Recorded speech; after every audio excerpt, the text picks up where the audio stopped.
They say grief makes everything feel heavier. The air, the ground, your own skin. But nothing weighed more that morning than the silence between me and Ethan's family. The sky hung low and gray as if it had agreed to mourn with us. But the people standing behind me didn't seem to carry any grief at all. They carried judgment, and history, and something colder than rain. I stood at the edge of Ethan's grave with my black gloves soaked through and my children pressed close, Elijah on my left, Clara on my right, while the casket lowered into the earth. I didn't cry. Not here. Not in front of Lucinda Hayes and her sharp-eyed brood who never thought I belonged to their bloodline. Ethan's mother stood stiff across from me, chin high, veil untouched by even the smallest tear. Her son, buried in a pine-shaded cemetery on the edge of a town that still barely spoke my name, and she looked like she was hosting a luncheon, not saying goodbye. Grant, Ethan's older brother, didn't even glance my way. Not once. His wife leaned over and whispered something that made his lip twitch. I don't know if it was a smile or a snarl. Either way, I felt it. When the service ended, people dispersed like leaves in wind, offering handshakes that barely touched my palm, condolences that meant less than the mud on my boots. The only hands that held mine tightly were Elijah's and Clara's. My children, mine and Ethan's, looked too small in their borrowed coats and too wise in their eyes. They didn't say much. They knew the difference between mourning and being watched. We drove straight from the funeral to the attorney's office. Lucinda had insisted on it, called it a formality. I called it a reckoning. The office smelled of old leather and dust, the kind of place where family secrets get tied in ribbon and handed out with thin smiles. Mr. Chapman, the family's longtime attorney, wore the same tweed suit he'd worn at our wedding. He looked like a man halfway between retirement and regret. He began reading the will in that quiet, respectful drone lawyers use when they think emotions should be put away. Grant and his wife got the beach property in Maine. Stocks, bonds, a share of some family trust I never even knew existed. Lucinda was handed the family home in New Hampshire, her antique jewelry, and a lifetime annuity. The list went on. Every name was followed by a list of comforts, assets, safety nets. Then came the pause. And to Naomi Hayes, Chapman said, clearing his throat, Ethan leaves the Hayes cabin, located on the family's original homestead, in Pine Hollow, off Ashridge Road, full rights and title. Lucinda made a noise that sounded like a laugh choked on dust. Grant didn't hold back. He outright chuckled. She gets the shack, he muttered, shaking his head. Hope you like mold and raccoons. The others laughed too. Small, smug sounds. My cheeks burned, but I didn't say a word. I just reached forward, took the single iron key Chapman slid across the table, cold, tarnished, shaped like it belonged to a fairy tale that had ended badly, and slipped it into my coat pocket. I heard Clara's breath catch. Elijah shifted beside me. No one offered me a ride. No one asked if I was okay. The message was clear. This was my farewell, the final parting gift. I walked out of that office with my children in tow and my husband's name no longer enough to keep the frost from settling in my chest. But I didn't let them see me flinch. Not Lucinda, not Grant, not any of them. The rain had started again, light but persistent. As we stepped into the parking lot, the wind tugged at Clara's scarf. Elijah held onto my hand like a boy, too old to need it but wise enough not to let go. I looked down at the key, felt its sharp edge press through the lining of my pocket, and said nothing. But deep down, I made a quiet promise to Ethan, to myself, to the children beside me. They think they've buried more than one person today. They think they've handed me a punishment. Let them. I had seen it once, years ago. From a distance, through the windshield of Ethan's truck. He called it the old place, and when I asked what was inside, he only said, dust and ghosts. I thought he was being poetic. He wasn't. The drive to Pine Hollow took us through stretches of road where the trees leaned too close and the sun struggled to break through. The GPS lost signal 10 minutes before we arrived, which felt about right. Even the satellites didn't want to follow us here. Elijah sat quietly in the passenger seat, staring out the window like the forest might reach in and take him. Clara, in the back, held her sketchbook against her chest. She hadn't drawn anything since the funeral. When we reached the property, I almost drove past it. The sign was half rotted and buried in moss, and the gate, if you could call it that, hung crooked on rusted hinges. I stopped the car and just stared for a moment. The so-called cabin was nothing like the quaint hunting lodge the word suggested. This was a sprawling two-story farmhouse that looked like it had been abandoned mid-breath. One chimney had collapsed inward, the front porch slumped under the weight of decades, and vines had climbed over the siding like they were trying to choke the place back into the ground. It didn't look haunted. It looked forgotten. And maybe that was worse. "Is this it?" Elijah asked, voice barely above a whisper. "It's ours," I said, because I couldn't bring myself to say anything else.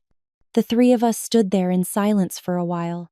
No neighbors nearby, no street sounds, just the groan of trees in wind and the rustle of leaves that never quite stopped. When I stepped onto the porch, the boards protested beneath my boots. A shattered mirror leaned against the far wall, its frame broken and splintered. In its cracked reflection, my face looked older. Or maybe just clearer. The front door took some effort, a swollen frame and warped wood, but eventually gave way with a sound like something exhaling for the first time in years. The air inside was thick, stale, and wet. Not the kind of wet that comes from rain, but the kind that sinks into wood and never leaves. Clara stayed close behind me, her fingers curling into the hem of my coat. Elijah walked ahead, his eyes scanning everything like he was memorizing it for later. We explored slowly. The floor sagged in places, and wallpaper peeled down the walls like shedding skin. In the hallway, claw marks, deep ones, ran across the wooden paneling. I told myself they were from raccoons, or time, or maybe just the house settling, though nothing about this place felt settled. The kitchen still had old dishes in the cabinets. Cobwebs stretched from ceiling to floor. A bird's nest sat in the corner of what used to be the pantry, long since abandoned. In the upstairs hallway, the temperature dropped suddenly. Cold, sharp, unnatural. Clara shivered and asked if we could go back downstairs. I didn't argue. I felt it too. Locals had called it the Hayes Place, I learned. At the gas station that morning, the cashier looked up when I gave her the address and said, "You're not staying there, are you?" I said I was. She didn't ask anything else, just gave me a longer receipt and a polite nod, like I was already on the other side of something. We set up sleeping bags in the room with the least mildew on the walls and the least number of broken floorboards. I found a hammer and some old nails in the shed out back, enough to patch one of the windows with plywood. That night, the wind howled through the gaps in the walls, and somewhere in the ceiling, something thumped and dragged slowly across the boards. Elijah turned over and pulled his blanket tighter. Clara pressed her back into mine and didn't speak. I stared at the cracked ceiling and wondered how far a person had to fall before even rot started to look like shelter. The house creaked around us, and I whispered a promise into the dark. We would make it work. Not because we had a plan, not because we had faith, but because we had no one left to fall back on and nothing left to lose. The first morning woke me with cold breath on my neck, not from a person, but from the house itself. It seeped through the cracks in the walls and the spaces between floorboards. A reminder that we weren't just guests here. We were intruders in something long abandoned. I lay still for a moment, listening. Elijah was snoring softly beside the fireplace. Clara had pulled her sleeping bag over her head sometime in the night. Outside, the wind scraped tree branches across the siding like fingernails. We had no heat, no plumbing that worked, no working fridge, not that I had food that needed refrigerating, just a few cans from the gas station and a pack of crackers from Clara's backpack. The house was big, but its bigness felt like a threat, not a gift. I didn't need all the space, I just needed warmth, light, and a door that locked. But the locks on this place had long given up. So I started where I could. I nailed thick blankets over the largest window gaps, moved broken furniture to block the doors we wouldn't use, pulled up what was left of a soaked carpet in the hallway and stuffed it beneath the draftiest door frames. Found a half-used roll of duct tape in a kitchen drawer that became our best tool. I didn't ask for help, not even from the kids, but they offered anyway. Elijah found a bucket to catch the drip from a ceiling leak. Clara swept dust into a pile using a cardboard flap. It wasn't much, but it felt like trying. That afternoon, I took a flashlight and explored what I hadn't dared to touch the day before. The front parlor had a stone fireplace, wide and blackened with soot. A single chair sat facing it, like someone had once spent hours there, staring into flames. I knelt in front of it, brushing away loose ash and bits of brick. That's when I saw them, the markings. At first, I thought they were scratches, animal claws maybe, or just the natural wear of old stone. But no, these were deliberate. Not letters, not exactly. Symbols. Circular in places, others like slanted X's and angled lines, carved low along the inner frame of the hearth. I leaned closer, tracing one with my fingertip. The edges were too clean to be accidental. A memory rose, sharp and immediate. Ethan, one winter night, years ago, after we'd driven past this very property, I had joked about fixing it up someday, turning it into a bed and breakfast. He'd laughed, but it wasn't a light laugh, more like a nervous one.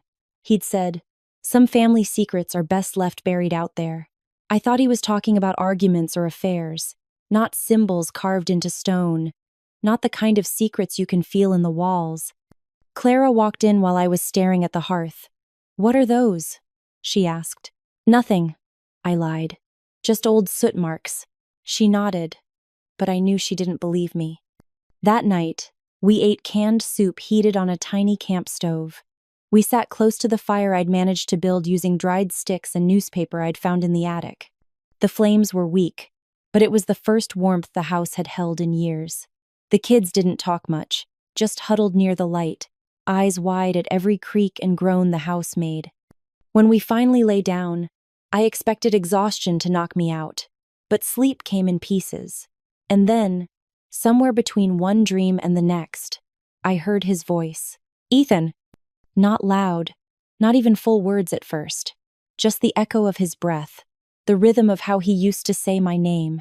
Then, clearer, "Look where they never dared." I sat bolt upright, heart hammering. The fire had died to embers. The room was quiet. Clara still slept, her back to me. Elijah stirred but didn't wake. I stared into the dark and waited to shake it off. But the voice didn't feel like imagination. It felt like a warning, or a map. I lay back down, but sleep didn't return. Not fully, not with that phrase echoing in my ears. "Look where they never dared." The words pressed against my ribs like something alive. And though I didn't know what they meant yet, I knew one thing for certain. This house was not done speaking, and now, I had to decide if I was ready to listen. I found it by accident. The hallway past the kitchen had partially caved in, the ceiling bowed low and the floor splintered from years of moisture and rot. I wasn't looking for anything, just trying to find where the cold draft kept slipping in, the kind that snaked around your ankles even when the rest of the house held still. I stepped carefully, feet testing each board, flashlight in hand. The beam landed on a patch of floor that didn't quite match the rest. The boards were narrower, older, stained darker than the planks surrounding them. I crouched down, brushing away layers of dust, and there it was, a small iron ring set into the wood, rusted, crusted over with grime, and barely visible unless you were searching. I tugged. The wood groaned, resisted, and finally gave just enough to show what it was hiding. A trapdoor. My pulse quickened. The metal hinges were fused with rust, and the door itself was framed by warped planks, but it was unmistakably an entrance to something below. A cellar, maybe. A storm shelter. But there was no record of it in the old blueprints I'd found rolled up in the attic weeks ago. I sat back on my heels and wiped my hands on my jeans. The door had no keyhole I could see, just a pair of latches held shut by a thick, corroded iron bar bolted across. I fetched Ethan's old toolbox from the front closet and tried every tool that hadn't turned brittle in storage. The hammer chipped at the rust but didn't budge the bar. The wrench bent in my hands. I even tried the ring of old keys Chapman had given me. With the deed, most of them didn't fit anything in the house. One by one, I turned them in my palm and slid them across the edge of the bar, hoping. Nothing. I sat there, breathing into my scarf, flashlight flickering. The cold in that hallway was different. Not just lack of heat, it was colder than outside. A sharp, metallic chill that seemed to come from the seams of the trapdoor itself. I leaned close. The air that leaked out smelled like stone, not dirt stone, like a cave. I picked up the screwdriver and started carving into the rotted frame small, slow lines, just to mark my place. My hands moved without thinking, and when I leaned back, I saw what I'd done. Ethan's initials. E.H. It hit me in the chest like a second heartbeat. He had walked these halls. Maybe he'd stood here too. Maybe he'd known about this door. Maybe he'd meant to tell me. I heard scuffling in the distance. I turned, expecting to see one of the raccoons that had claimed the back porch, but the hallway was empty. Still, I noticed something. That part of the house had no claw marks, no nests, no chewed corners or paw prints. The animals wouldn't go near it. I didn't tell the kids what I'd found. Not yet. I wasn't sure how to explain it without sounding like I was chasing ghosts. But that night, something else happened. Something stranger. Elijah sat by the fire, his sketchbook balanced on his knees. He hadn't drawn in weeks, not since the funeral. I watched from the kitchen doorway, dish towel in hand, as his pencil moved quickly over the paper. His brow was furrowed, tongue pressed against his lip in concentration. "What are you working on?" I asked. He looked up, surprised, like he hadn't noticed me. "I don't know," he said. "It's just something I saw in my dream." I walked over and looked. The page was filled with lines and curves, sharp angles and loops. It wasn't a picture. It was a symbol. The same one I had traced with my finger in the fireplace days ago. I hadn't spoken of it, hadn't drawn it, photographed it, or described it out loud. Elijah couldn't have seen it, but there it was clear, precise, sketched in the hand of a child who hadn't left the living room that day. I sat down beside him, trying to keep my voice steady. "Can you tell me what it means?" He shook his head. I just felt like I had to draw it, like it was already in my hand before I even thought about it. I reached for the flashlight again. The trapdoor had waited long enough. It took me 2 weeks to work up the nerve to visit her. Ms. Aldridge lived at the edge of town in a faded red farmhouse with shutters that hadn't been painted since Eisenhower was president. Everyone at the general store spoke of her with a strange mix of reverence and caution. "She remembers everything," the clerk told me, folding my receipt, "but she's not always kind about it." That was fine with me. I wasn't looking for kindness. I was looking for answers. The dirt road to her house curved through the woods like a secret, and the mailbox was hand-painted with a name that had nearly faded to nothing. I parked at the gate and walked the last 100 yards, boots crunching on gravel, fingers curled tightly in my coat sleeves. The cold didn't let up out here, it only settled deeper. Ms. Aldridge answered the door before I knocked. Tall, straight-backed, with white hair pinned in a sharp coil, and eyes that didn't blink nearly as much as they should have. "You're a Hayes widow," she said, not as a question. I nodded. "Naomi Hayes. Ethan was my husband. I remember him." Her gaze flicked over my shoulder. "Your children in the car? They're at home," I said. "I came alone." She opened the door wider. "Good. This isn't a story for children."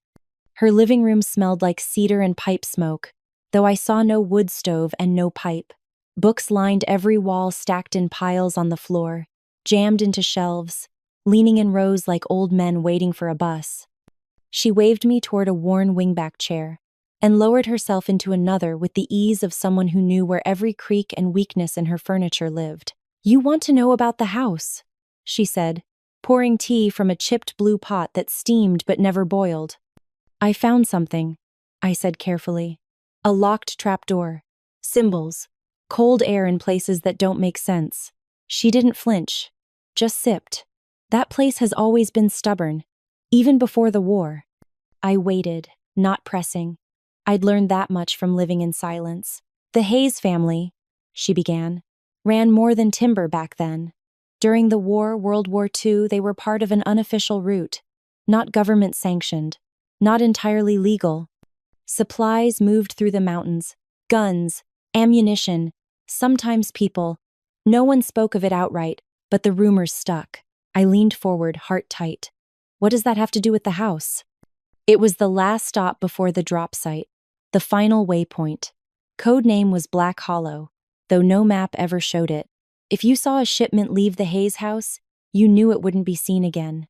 I thought of the cold in the floorboards, the marks in the fireplace, the trapdoor that breathed when you stood near it. Did they get caught? I asked. No, she said, but they were betrayed. In 43, two of the Hayes brothers, Gideon and Samuel, vanished, gone overnight. Some said the youngest tipped off the wrong men. Others whispered about buried gold, Confederate coins, Spanish bars, jewelry stolen from trains during the chaos. But no one ever found it. She looked at me then, really looked. People assumed it was taken, hidden away and sold quietly over time. But you've seen the house. I nodded slowly. It doesn't look like a place anyone profited from. No, she agreed, because the treasure never left, and neither did the story. It just buried itself under floorboards in time. I pulled the symbol Elijah had drawn from my coat pocket. Have you ever seen this? She took it, turned it slowly in her hand. That's not just a symbol, she said. It's a seal, Gideon Hayes's personal mark. He used it to code ledgers, only the men in the route understood it. Then why is my son drawing it in his sleep? She didn't answer right away, just handed the paper back and said, because that house remembers, and it wants to be seen again. I left her porch with more questions than I arrived with, but I didn't feel lost. I felt warned, and oddly, invited. Whatever Ethan had meant by, look where they never dared, it was becoming clearer. They never dared because they feared what they'd find, and I was the first to knock on the door. It was the kind of cold that made your teeth ache. The fire refused to catch, and the draft from the upstairs hallway was worse than usual. I knelt in front of the hearth, trying again to coax the embers back to life, feeding them dry twigs from the bundle Elijah had collected earlier. The flames danced half-heartedly, casting shadows that twitched along the stonework. I leaned in, brushing aside a fresh layer of ash, and noticed something strange. One of the bricks looked different, less soot-stained. Its edges weren't as sharp, like it had been handled. I reached for the screwdriver and pried gently at the edge. It gave a little, then more. With a soft scrape, the brick slid out, revealing a shallow cavity behind it. Dust and cobwebs clung to the edges, and nestled inside, wrapped in faded cloth, was a small bundle of paper. My breath caught. I pulled it free, heart thudding, and unwrapped it slowly. There, written in Ethan's unmistakable slanted handwriting, were loose journal pages torn from a larger book, aged but intact. I sat back on my heels, the fire forgotten. My hands trembled as I read. The blood key is not a myth. Grandfather said it must be hidden where light doesn't go, beneath the root cellar, under the red cross. Gideon's seal marks the path, but only if you know to look through what's missing. My eyes skimmed the words again, slower this time, trying to make sense of them. Blood key, root cellar, where light doesn't go. There was more. Mother told me never to speak of it, not even to my brothers. But it's there. I saw it once, when I was 9. The cold came from below, the kind that doesn't rise with fire. It waits, watches. I dreamed of the mark again last night. The seal, same as before. The fire crackled, and I swore it whispered, "We remember." I pressed the pages to my chest and closed my eyes. Ethan had known. Maybe not everything, but enough to be afraid. Enough to hide this from everyone, even me. That night, the air in the house felt heavier. I checked on the kids twice before climbing into my sleeping bag. Clara was curled up tightly, her breath even. Elijah was flushed. Too flushed. I pressed my palm to his forehead and felt the heat instantly. Fever. I got a wet cloth and dabbed his temples, whispering soft things. But his sleep was restless. He twitched, mumbled. Then, out of nowhere, he spoke. "Under the red cross, not the door, the bones watch." I froze. "Elijah?" I whispered. He didn't answer, just turned to his side and kept murmuring. "They forgot the second key, the one with the teeth. not the handle, the one that opens inward. I sat there, barely breathing. Those words under the red cross, second key, opens inward. They weren't just nonsense. They echoed Ethan's journal almost word for word. In the morning, Elijah didn't remember anything. Said his head hurt, asked for toast. I told him he was probably just getting a cold, but I watched him closely all day. I couldn't explain it. I didn't want to start thinking of ghosts or spirits or inherited memory, but the coincidence was too sharp to ignore. I reread the journal pages again that afternoon, every word underlined in my mind now. Where light doesn't go. That line stuck with me. This house was full of shadows, but that phrase felt specific, like it pointed to more than darkness, a place buried, sealed. And then the mention of the root cellar. We didn't have one, at least. Not officially. I'd scouted the entire property when we moved in, but maybe there was something buried, forgotten, or deliberately hidden. And the symbol, the seal, Gideon's mark. Elijah had drawn it, without ever seeing it. I folded the pages and placed them in my coat pocket. Whatever Ethan had started to uncover, I was now walking that path too. The cracks in the past weren't just symbolic anymore. They were real. In the bricks, in the floorboards, in my son's fevered dreams, and I wasn't sure if what waited beneath them was a secret worth finding or something meant to stay buried. It started with weeds, thick ones, tangled together like they were hiding something. I was clearing brush near the back shed that morning, just trying to make the place look a little less like it belonged in a ghost story. The rake snagged on something, and when I bent down to free it, I saw it a low mound of stones, arranged in an uneven oval, half swallowed by moss and time. It didn't look like a garden. It looked deliberate, like someone had tried to bury the shape of something without quite burying the thing itself. I dropped the rake and got on my knees, peeling back layers of vine and dirt with my hands. The stones were loose, brittle with age, and under them was a rectangle of rotted wood. My breath caught. The root cellar?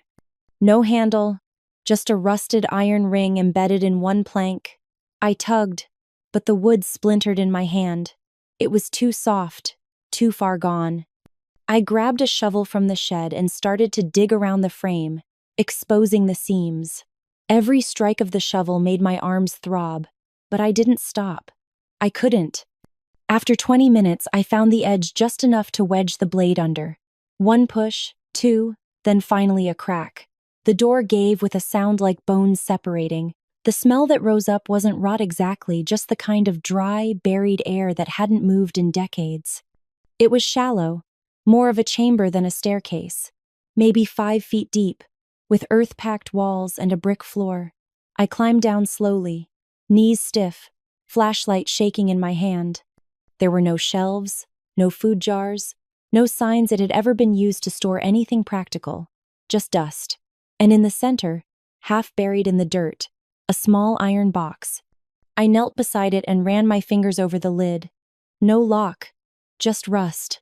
I lifted it slowly, half expecting the hinges to crumble. They didn't. Inside were 2 objects. That was it. The first was a locket, tarnished and delicate. I held it up to the light. The hinge resisted, but it opened with a soft click. One side held a photo. Cracked through the middle, 2 young boys in military coats, standing in front of what looked like the house.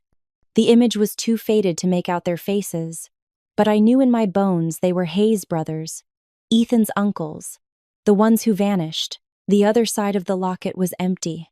Or maybe it had held something once, something small that had since fallen away. The second object was heavier, a key. Not a regular one, this was intricate, shaped like a bird's wing with feathers etched down the shaft and a jagged, tooth-like end. It was beautiful in a way that felt out of place, like it belonged to a music box or a locked diary from another century. But when I held it, my hand tingled, just slightly, as if the metal remembered being useful. I climbed out of the cellar with the key in my pocket, and the locket held tightly in my palm.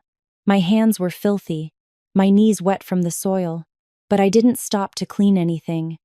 I went straight back into the house. The trapdoor waited for me at the end of the warped hallway. Same as before, rusted shut, unmoved. I knelt, reached for the bar, and felt around the base. There, a thin groove, barely visible, like a keyhole turned on its side, embedded in the wood where the rusted bolts crossed. I took the birdwing key from my pocket and fit it in. It slid perfectly, one click, then another. And then the iron bar loosened beneath my hands like something exhaling. I pulled it free, and the trapdoor creaked open on slow, groaning hinges. A gust of air rushed past my face, cold, still, and unmistakably old. I didn't go down. Not yet. I just stood there, heart pounding, staring into the dark that curled beneath my house like a sleeping animal. Ethan's voice echoed in my head again. Look where they never dared. Well, I was looking, and the door was open. I waited until the kids were asleep. Not because I didn't trust them, I did, but because some things require silence to be understood. And truthfully, I wasn't sure what I was about to find beneath the trapdoor. I only knew that Ethan had left a trail, that the house was offering something, and that every day I ignored it, the feeling of being watched grew stronger. Not by a person, by the house itself.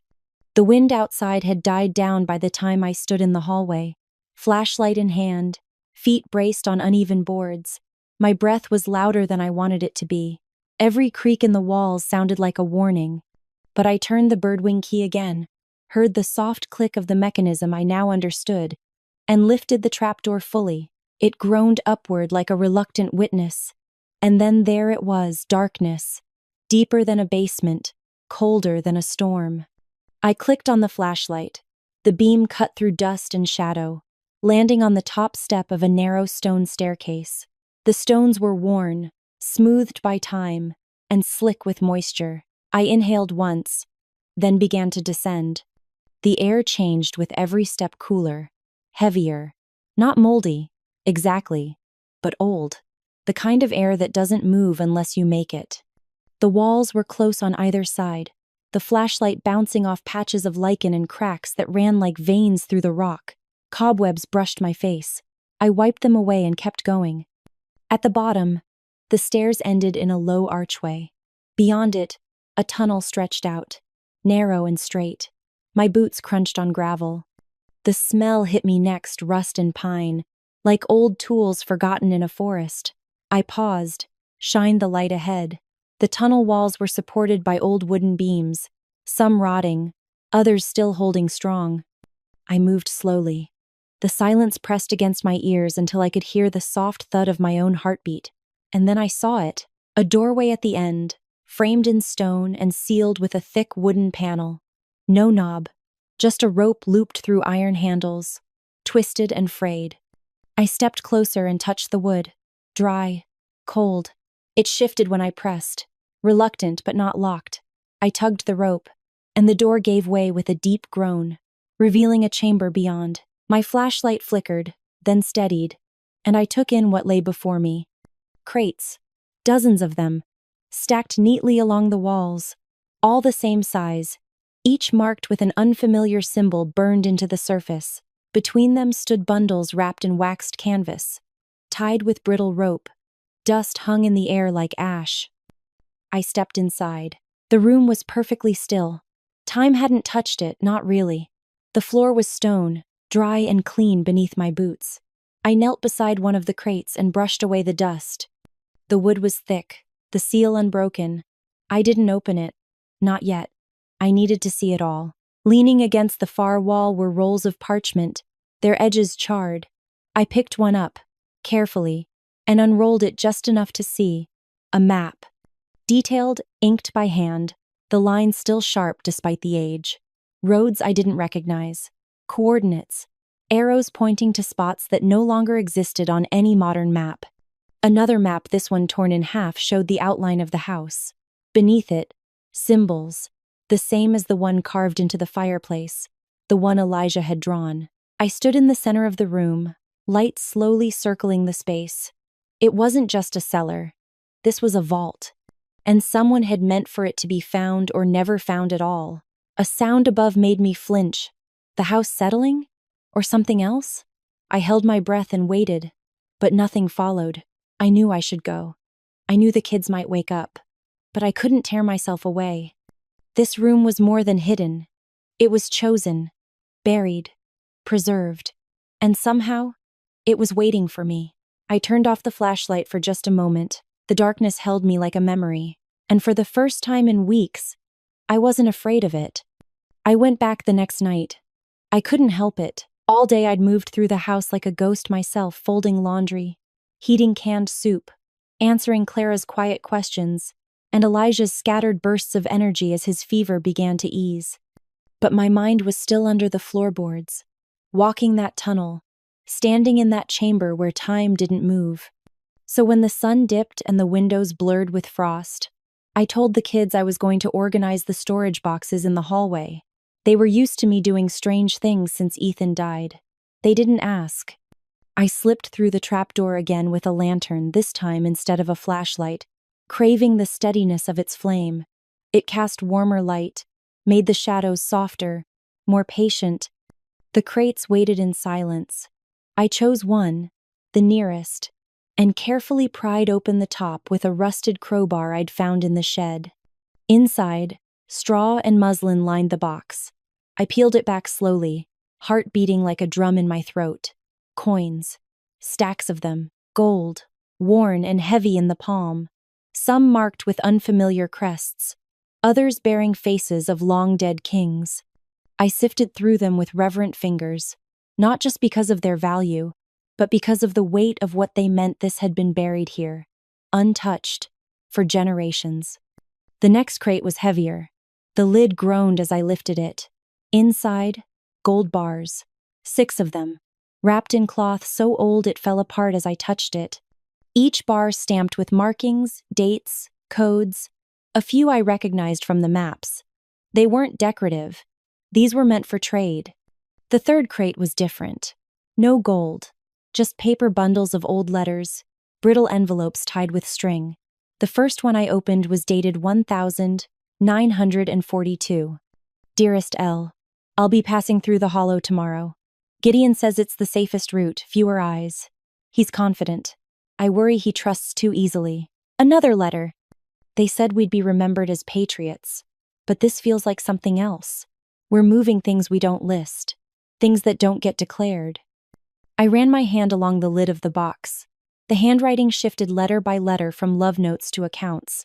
Ledgers began to appear, clean, straight lines of numbers beside coded names and shipment weights. Some crossed out, others followed by a check mark. One page was stained with something brown ink, maybe, or blood. That's when it clicked. The in-laws. They had known. Not everything. No, but enough to make sure I never wanted to live here. Enough to laugh when I inherited the house, hoping I'd walk away. But what they hadn't known was the location. Maybe they'd searched. Maybe someone had even tried to find the vault. But they didn't have Ethan's grandfather's journal. They didn't have Elijah's drawing. They didn't have the key. And they didn't have the memory of Ethan, on cold nights when he thought I was half asleep, talking to the ceiling about how secrets don't stay buried. Not forever. I leaned back against the wall, journal pages spread in my lap, and stared at one name that kept reappearing in the ledgers. G.H. Gideon Hayes, Ethan's grandfather. He'd been labeled a deserter by some. Others said he'd died overseas. But that was never confirmed. No body. No grave. And now, holding these documents, I understood why. He hadn't left. He'd stayed to protect what was here. Not the money. Not the artifacts. The truth. Whatever he carried through that war, supplies, weapons, people, it had turned into something too dangerous for daylight. The vault wasn't just a hiding place. It was a reckoning. A choice made by a man who refused to let history be rewritten by silence. I looked around the chamber again and felt it differently now, not like a tomb, but like a confession. Ethan must have known pieces of this. Enough to leave behind breadcrumbs. Enough to trust that I'd follow them. And the family? They'd tried to erase him, just like they'd erased his grandfather. But now I had the records, the maps, the letters. The story they buried was mine now, and I wasn't going to let it rot in the dark. It started with the sound of tires crunching gravel. I was upstairs, folding a blanket in the sunroom, when I heard it slow, deliberate, The kind of arrival that doesn't announce itself with urgency, just entitlement. I moved to the window, pushed the curtain aside, and there she was. Lucinda Hayes, parked in my driveway like she had every right to be there. Her silver car gleamed like it had just come from a wax shop, and she stepped out in a cream coat that didn't have a single wrinkle, not even from the seatbelt. I stood still for a moment, unsure whether to meet her at the door or let her knock and pretend I wasn't home. But I knew Lucinda. She would wait, and she would come back. Better to face it. By the time I opened the door, she was halfway up the porch steps, holding a pie. "Of course. Naomi," she said, her voice tight with practiced sweetness. "I thought I'd come see how you've been settling in." I stared at the pie peach, I think, and forced a small smile. "That's thoughtful." She stepped inside without waiting for permission, her heels clicking across the floor like she was measuring the strength of the foundation with each step. "I've heard from a few people in town that you've been doing some work on the place," she said, eyes sweeping the room. "New windows? Paint? Just repairs," I replied, trying to keep the cold out. She hummed. "Well, it certainly smells cleaner in here than I remember. You've made it livable." I didn't respond. I watched her eyes instead. They moved too quickly over the baseboards, the corners, the seams where the floor met the walls. She wasn't admiring anything. She was looking for something. "I never really understood why Ethan was so attached to this place," she said, casually walking toward the fireplace. "His grandfather always treated it like it held more value than it was worth. Even joked about a secret wine cellar once. Silly, really." I said nothing, just followed her quietly as she continued wandering through the house like a real estate agent preparing a listing. "Still," she went on, pausing near the hallway that led to the kitchen, "property like this could be worth something someday, especially if someone cleaned it up a little more. Have you thought about that? The value?" I folded my arms. "I'm not planning to sell." No, of course not." She smiled, thin and precise. "Just wondering how much you've discovered down here. You know, old houses like this sometimes have little surprises. Forgotten rooms, cellars, vaults. You never know what someone might have tucked away." There it was. The real reason she came. I kept my voice neutral. No surprises yet. She didn't believe me. I could see it in the way she blinked too slowly. The way her hand trailed along the edge of the dining room table like she expected a drawer to fall open and reveal a secret. "You don't mind if I use the restroom, do you?" she asked. "Actually," I said, stepping forward. "The plumbing's still unreliable. Bucket in the shed." Her smile faded just enough to satisfy something quiet in me. She left shortly after that, the pie untouched on the counter. I watched her car reverse down the drive and disappear around the bend, and only then did I let myself breathe. I went straight to the trapdoor, lifted it carefully, and made sure every crate, every letter, every map was still locked away. I'd built a vault beneath the stairwell, a hidden compartment I reinforced myself, using scrap metal and a heavy lock I bought 2 towns over.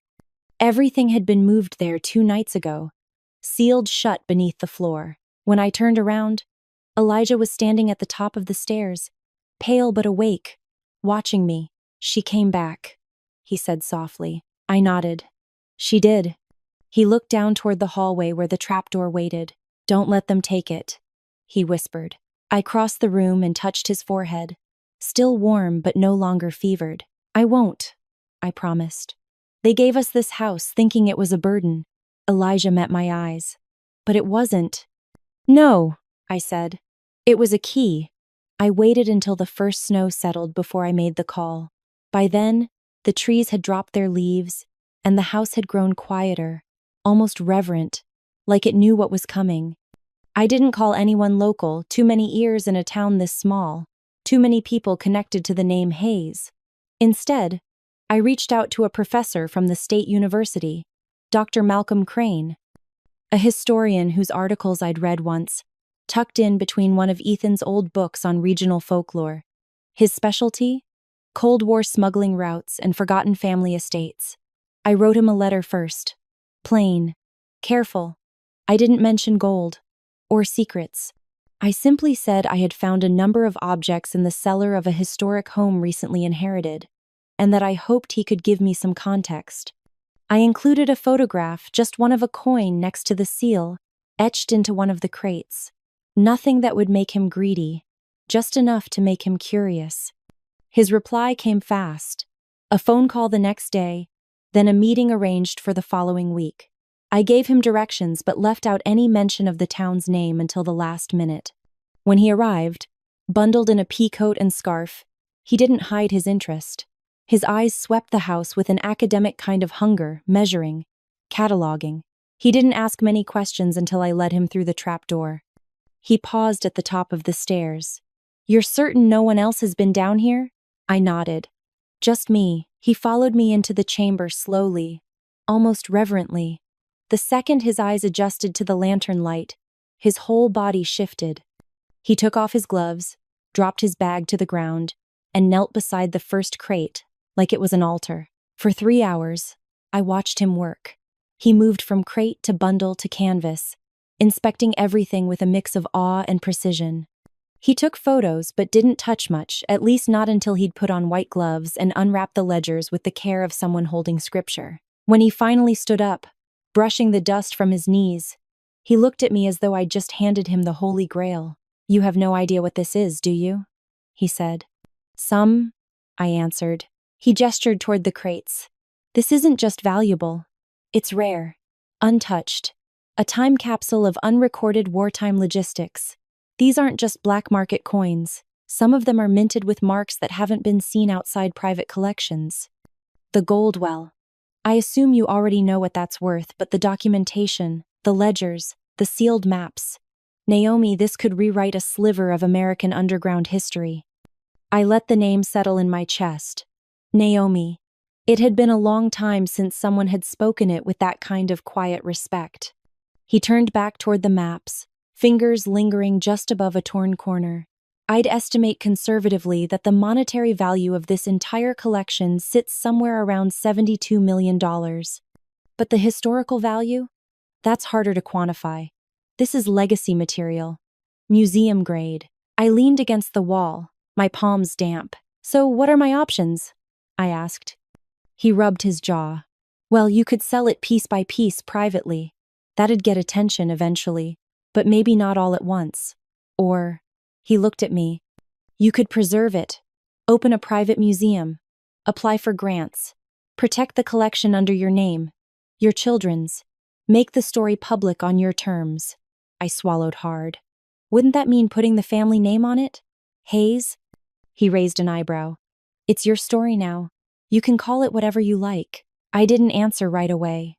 I thought about the ledgers in my hands, the letters from soldiers whose names were never in textbooks, the maps that showed trails no one remembered. And I thought about Clara, tracing her fingers along the fireplace while I read beside her. I thought about Elijah, sketching symbols in his notebook with a calm intensity I'd never seen before the fever. When Dr. Crane left that night, he promised discretion. He would draft a formal report. He'd help connect me with archivists, if I wanted. I walked him to his car, snow crunching beneath our boots. "Whatever you decide," he said, as he opened the door. "You've protected something very few people ever get to hold." I nodded, closing my coat tighter against the wind. He drove off slowly, taillights vanishing into the trees. I turned back to the house, my house, and for the first time, I didn't feel like I was living in the shadow of Ethan's family. I was standing in the center of a story that had always belonged to me. It's one thing to uncover history, it's another to protect it. And protecting it, really protecting it, meant doing things the in-laws never imagined I'd have the nerve or the clarity to do. But grief has a strange way of sharpening you. You stop waiting for fairness.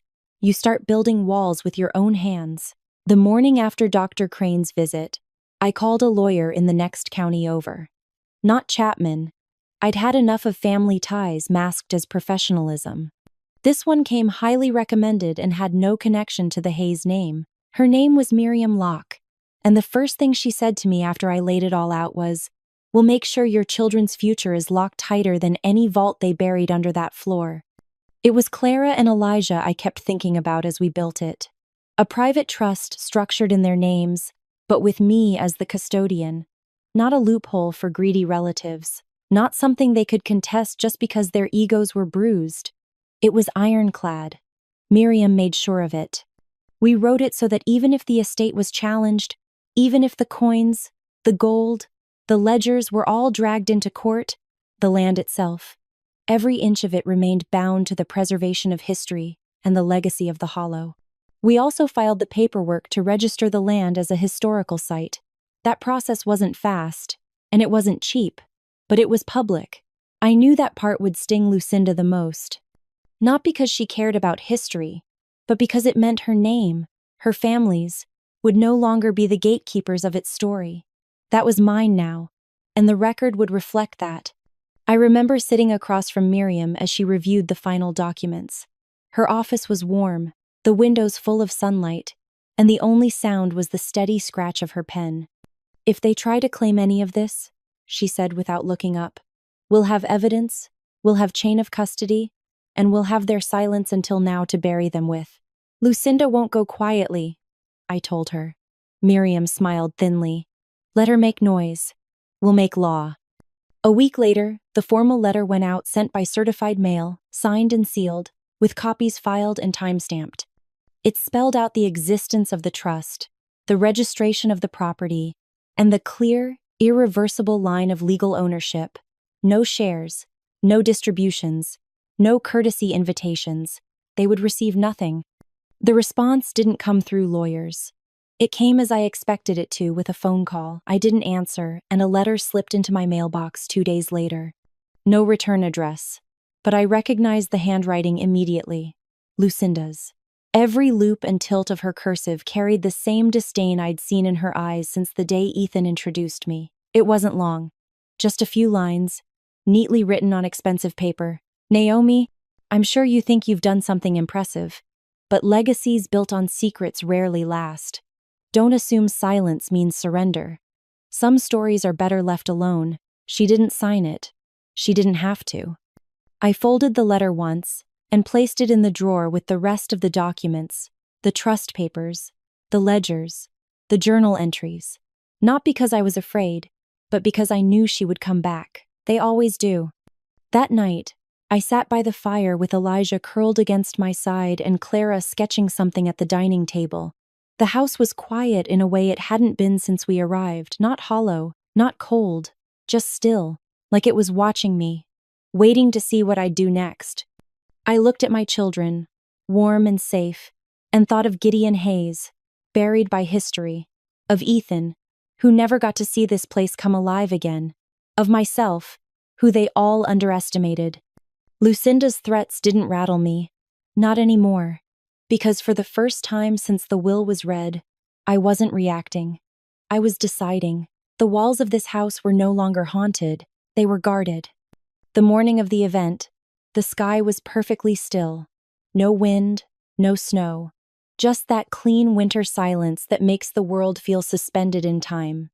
I stood on the front steps of the house, our house watching volunteers string pine garlands across the porch railings, while Elijah and Clara helped arrange the welcome table inside. We'd spent weeks preparing. I'd invited the Historical Society, the local high school's journalism club, the museum director from 2 counties over, and anyone in town who still remembered the name Hayes with more curiosity than bitterness. Not everyone RSVP'd, but enough did. More than enough. The house, once rotting and forgotten, stood proud now. Fresh siding, repaired windows, the porch sanded and stained. The front door had been repainted a deep forest green, and the brass handle gleamed in the morning light. But I didn't try to hide the age of the place. I'd preserved the war-era moldings, left one wall in the parlor stripped down to expose the original beams. Truth doesn't need to be repainted, it just needs to be seen. The mayor arrived first, followed by a local news crew with a tripod and a mic far too big for our little town. I shook hands, answered questions. Reporters took photos beside the trapdoor, asked about the letters, the coins, the mystery of it all. But what they really wanted, what everyone wanted, was the story. Not just what was found, but what it meant. And I was ready to give it to them. At noon, the guests gathered in the parlor. Folding chairs lined the walls, and a small podium stood beneath the fireplace, just a few feet from where I had first traced those strange symbols in soot, the same ones that had led me here. I stepped up and looked out at the room, faces curious, expectant, unfamiliar, but not hostile, and not mocking. That alone felt like a kind of victory. "Thank you all for being here," I began. "When I moved into this house, it was with no intention of discovering anything. I wasn't trying to find gold, or secrets, or legacy. I was just trying to survive. But this house had its own story to tell, and I was lucky enough to listen." I paused, letting the weight of that sit. The mayor nodded solemnly. "Today," I continued, "we open this home not as a symbol of wealth, but of remembrance, for the lives who passed through it, the truths buried beneath it, and the future it now promises my children. The Hayes family name will no longer be whispered as legend or dismissed with scandal. It will be remembered fully, truthfully, and finally." I stepped aside, heart tight in my chest, and motioned for Elijah to come forward. He walked slowly, carefully, holding a folded sheet of paper in both hands. He stood at the podium and adjusted the mic as everyone leaned in. "My father wrote this before he died," Elijah said, his voice steady, eyes clear. "He asked Mom not to read it until she felt the time was right. She says that's now." He opened the letter. "Naomi, if you're reading this, it means you stayed. It means you looked where I was always too afraid to. I know how my family treated you. I know the weight they placed on your shoulders the day they handed you that key. But you were never their burden. You were this family's redemption." A quiet murmur moved through the room. Elijah continued, "I remember the night you said this house felt like a punishment. I wanted to tell you then it's not. It's a gate, and only someone who sees through bitterness could ever walk through it with grace. That's what you've done. That's what you always do. And if the world finally sees it, then maybe the story can end differently this time." He folded the letter and stepped down. There were no dry eyes, not even from the reporters. When the cellar doors were opened to the public an hour later, people walked down into history, quietly, respectfully, not to gawk at gold or marvel at wealth, but to stand in a room that had waited for decades to be remembered. I watched from the top of the stairs as they passed through, and when Clara slipped her hand into mine and said, "Dad would have loved this," I smiled, because I knew he did. The paint had finally dried. Not glossy, not bright, just a soft, honest white with warm trim, the color of early maple leaves. We'd chosen it together, Clara and Elijah and I, flipping through a pile of dusty samples from the back of the hardware store. The house didn't need to be modern. It needed to be remembered. So we kept the original crown molding, the uneven porch steps, and the front door with its hairline crack running down the center like a fault line that never broke. It wasn't perfect, but it was dignified, and it was whole. I stood on the porch now, months after that first snow, watching leaves swirl through the driveway like a slow-motion farewell. Autumn in the hollow came late, the trees reluctant to shed what they'd held all year. But the breeze was kind, and the sun low and amber laid across the roof like a blessing. Clara stood beside me, taller now, chin lifted the way Ethan used to when he was listening to someone explain something they thought he wouldn't understand. Elijah sat on the edge of the steps, sketchbook open, pencil flicking fast across the page. He'd drawn the house a dozen times. This one looked different, wider somehow, as if the house had grown into itself. The last of the volunteers had left that morning. The Historical Society had placed a small brass plaque beside the gate. The Hayes Hollow Legacy House, Est.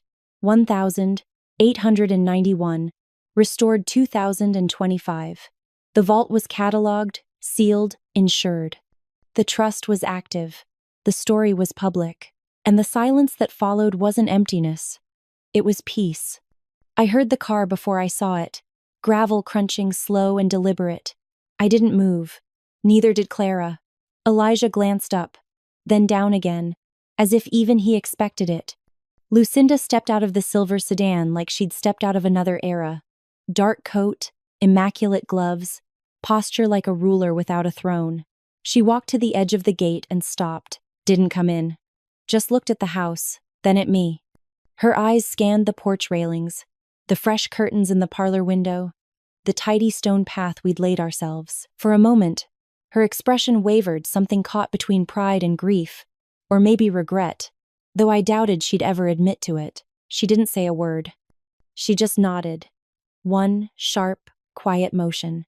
And then she turned, got back in the car, and drove away. No apology, no confrontation, just a nod.